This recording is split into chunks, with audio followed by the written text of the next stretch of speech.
34 ዓመቴ ነው ብዬ በሰራሁት ቪዲዮ ብዙዎቻችሁ የኔ የህይወት ግቦች አሳስበዋችኋል።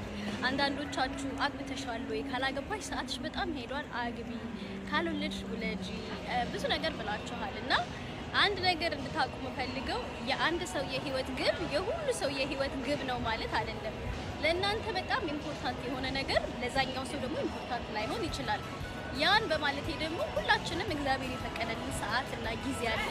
በጊዜና በሰዓታችን ነው መራመድ የምንችለው። ስለሰው ቀድጄ ልልበሰው ብላለች አስቴር አወቀ። ስለሰው ምንም የሚመለከተኝ ነገር የለም፣ የሚያሳስበኝም ነገር የለም። መሆን ያለበት ነገር እግዚአብሔር በፈቀደውና እግዚአብሔር ባሰበበት ሰዓት ይሆናል ብዬ ስለማስብ ብዙ የሚያስጨንቀኝ ነገር የለም። ሴቶችዬ፣ ወንዶችዬ የምትሆኑ የምመክራችሁ ነገር በራሳችሁ ሰዓት ተራመዱ። ጎረቤት አንድ ቦታ ደረሰና እናንተ መድረስ አለባችሁ ማለት አይደለም። ጓደኛ ደረሰ ማለት እናንተ መድረስ አለባችሁ ማለት አይደለም። እናንተ መድረስ ባለባችሁ ሰዓት እግዚአብሔር በፈለገውና በፈቀደው ሰዓት እመኑኝ ትደርሳላችሁ።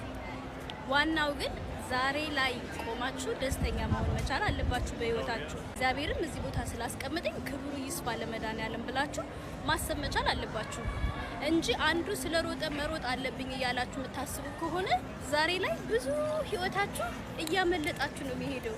ስለዚህ ረጋ በሉ፣ ውስጣችሁንም አረጋጉት፣ ህይወታችሁንም ኢንጆይ አድርጉት። በተቻላችሁ ረጋ ብላችሁ ተራመዱ። እግዚአብሔር ሁሉን ነገር ስለሚያውቅ በራሱ ሰዓት እመኑኝ ሁሉን ነገራችሁን ምቹ ያደርገዋል፣ ሁሉን ነገራችሁን ያስተካክለዋል። በጣም ነው የምወዳችሁ፣ በጣም ነው